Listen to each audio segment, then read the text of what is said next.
ইফতারিতে খালি পেটে ভুলেও 3টি খাবার কখনো খাবেন না। যদি খান তাহলে আপনার শরীরের জন্য মারাত্মক ক্ষতি হতে পারে। এটা আমার কথা নয়, আজকের মেডিকেল সায়েন্স প্রমাণ করেছে।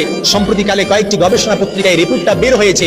আমরা যখন সারাদিন রোজা রাখার পর খালি পেটে যখন আমরা ইফতারি করতে যাব, ইফতারি করার সময় আমরা যদি ইফতারিতে 3টি খাবার রাখি, তাহলে দেখা যায় এই খাবারগুলো স্টোমাকে পাকস্থলীতে যাওয়ার পর আমাদের শরীরে অ্যাসিডিটির যে প্রবলেম হয়, আমাদের শরীরে গ্যাস্ট্রিক আলসার থেকে শুরু করে মারাত্মক ক্যান্সারের ঝুঁকি পর্যন্ত বেড়ে যায়। এজন্য ইফতারিতে এই 3টি খাবার রাখতে আজকের মেডিকেল সায়েন্স তারা প্রমাণ করে, তারা নিষেধ করেছেন যে 3টি খাবার যেন ইফতারিতে না রাখি।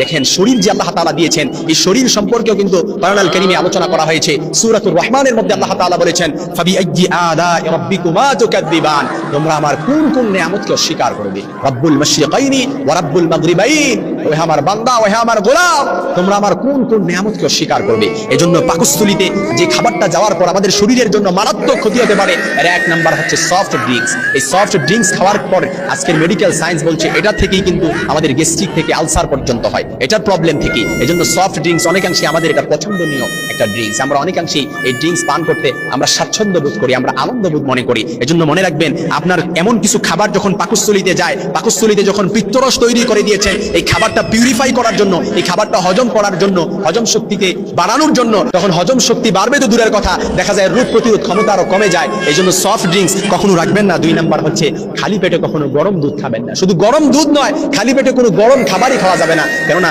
আল্লাহর হাবিব সাল্লাল্লাহু আলাইহি সাল্লাম বলেছেন যে গরম খাবারে কোনো বরকত নেই। নবীজি সাল্লাল্লাহু আলাইহি সাল্লাম গরম খাবার পছন্দ করতেন না। 3 নম্বরে যেটা খাবেন না সেটা হচ্ছে খালি পেটে কখনো ফল খাবেন না। খালি পেটে ফল খাওয়া যাবে না। আজ আগেরকাল আমাদের অনেক মা বোনেরা কিংবা আমাদের দাদা দাদুরা আগের কালে বলতো যে খালি পেটে, অর্থাৎ আনারস আর দুধ একসাথে খেলে, এটা আনারস আর দুধ একসাথে খেলে এটা বিষ হয়ে যায়। আসলে এটা বিষ হয় না, এটা বিষাক্ত হয়ে যায়। এই জন্য খালি পেটে কখনো ফল খাবেন না, কারণ খালি পেটে ফল এটা নিষেধ।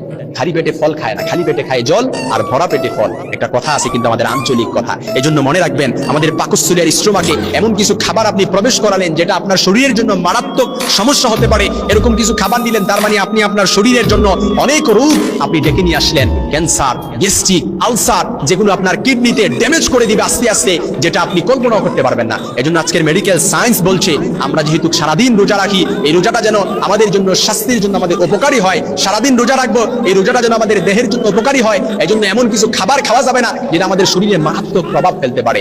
এজন্য আমরা কখনোই খালি পেটে সফট ড্রিঙ্কস খাবো না, খালি পেটে কখনো গরম দুধ খাবো না, কিংবা গরম খাবার খাবো না, খালি পেটে কখনো আমরা ফল খাবো না। আল্লাহ তাআলা আমাদের রোজা রাখার পর প্রত্যেকটা খাবারের জন্য আমাদেরকে বরকত দিয়ে দেয়, প্রত্যেকটা খাবারের জন্য আল্লাহ তাআলা রহমত দান করেন।